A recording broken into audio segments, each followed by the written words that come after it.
Hi everyone, I'm Dan Joseph with MRC-TV, and this is the Week in Liberalism for the week of Monday, February 29th, 2016. Monday. MSNBC host Melissa Harris Perry, whose claim to fame is wearing tampons as earrings, seriously, that is like the only reason why anyone would have ever heard of her, has had her show on MSNBC canceled. So let's all have a moment of silence for the death of her program. Okay, that's good. The cancellation of Perry's show comes after several weeks of bizarre behavior by Perry, because wearing tampon earrings is apparently not bizarre enough for the folks over at NBC. It all started when Perry refused to go on air to do her show on Saturday after it had been preempted several times so that the network could show coverage of the South Carolina primaries. Because of course, getting her lefty message out to the show's 5 viewers is clearly more important than picking the next leader of the free world. So she threw a temper tantrum and sent an email to the bigwigs at MSNBC reading, "I will not be used as a tool for their purposes. I am not a token mammy or little brown bobblehead. I love our show. I want it back." You know, I have a bobblehead collection. Hey, has anyone seen my token mammy little brown bobblehead? I can't find it. Hi, Ronnie. Look at him go. People who love shows that repeatedly play the race card immediately express their displeasure. A real loss. At MH Harris Perry Show will be missed. She brought to television voices/perspectives too often unheard/ignored. Truth was her guide. Oh my God, where will Eric Holder get his news? What is Eric Holder gonna do now on Saturday nights? Maybe he should go to Mexico and look for the rest of those guns. Tuesday. Super Tuesday. Well, it wasn't so super for Bernie Sanders, who basically got his butt kicked throughout the South by Hillary Clinton. It was the political equivalent of Sherman's March. He got beat so bad in the South that even the Tennessee Titans were like, damn! Bernie Sanders made a huge miscalculation. He forgot that these days Democrats pick their presidential candidates based on how greatly their minority group has suffered over the last 50 years. The list from the most oppressed to the least oppressed is as follows. Blacks, got that one covered. Women, gays, Muslims, Hispanics, Native Americans, Asians, Gaysians, that's gay Asians, dwarves, endangered species, nerds, ladyboys, Eskimos, illegal immigrants, bronies, hobbits, the dead, the criminally insane, and finally, old Jewish white dudes. If Bernie had checked his damn white male privilege in the first place, he would have known this and would have never run to begin with. Some kind of socialist you are. Wednesday. Lena Dunham made some news on Wednesday when she accused a Spanish magazine of retouching a photo of her. Here's the photo. As it turns out, the magazine didn't retouch the photo of her at all. But let's face it, this is the best photo of Lena Dunham ever taken. If I was Lena Dunham and I saw this picture, I'd be all like, wait a minute, who is that not horrible looking person? This is what happens when you live in a world totally fueled by political correctness. In Lena's ideal world, there would be a reverse cosmetic surgery center on every street corner. If you do not give me the combination to the air shield, Dr. Slotkin will give your daughter back her old nose.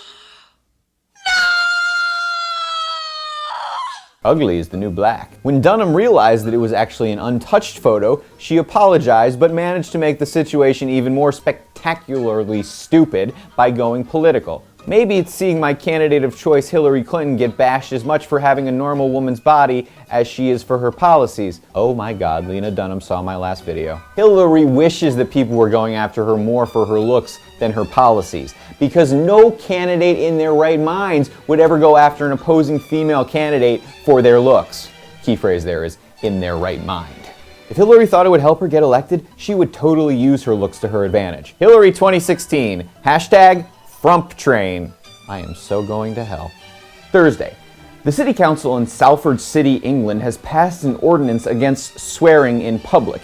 If you do so, you could be fined up to £1,000. And in case you were wondering, that's the equivalent of 148,418 Pakistani rupees. Some civil rights groups were understandably upset. In a statement released late Thursday evening, a spokesman for the British human rights group Liberty responded to the decision by saying, "This poop is unacceptable. I encourage all of the sons of female dogs on the city council to go do things to themselves that are impossible due to the limitations of the human anatomy. As far as I'm concerned, you pieces of poop can all go straight to Flint, Michigan."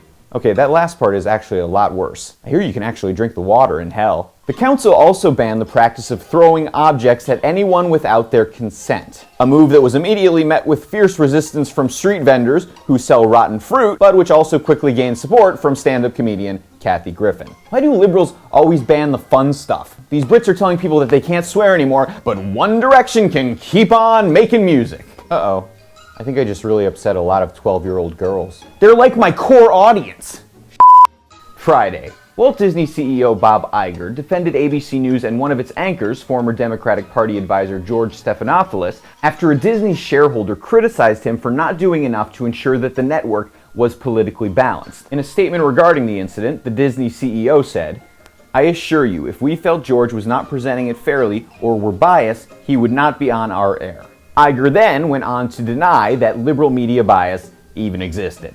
People with one very specific set of beliefs or political opinions may view a lot of what is presented across numerous networks as not consistent with their own beliefs, and I guess it would be their conclusion that that would be bias. You know what I'm wondering? I'm wondering if Bob Iger has given any money to politicians over the last few years. Let's find out. $2,700 to Hillary for America, $5,000 to the Democratic Campaign Committee, $2,600 to Friends of Harry Reid. Harry Reid has friends?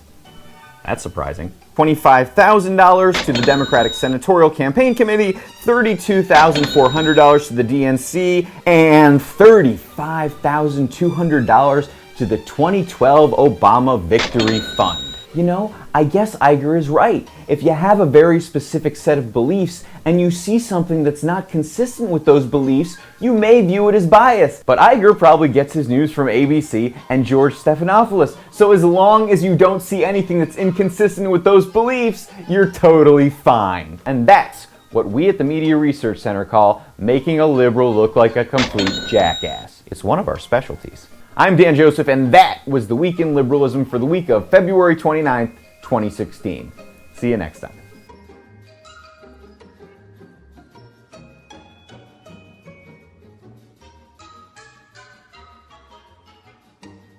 Not seeing a whole lot of wobbling out of you, Chewbacca. God, you have one job, and you suck at it.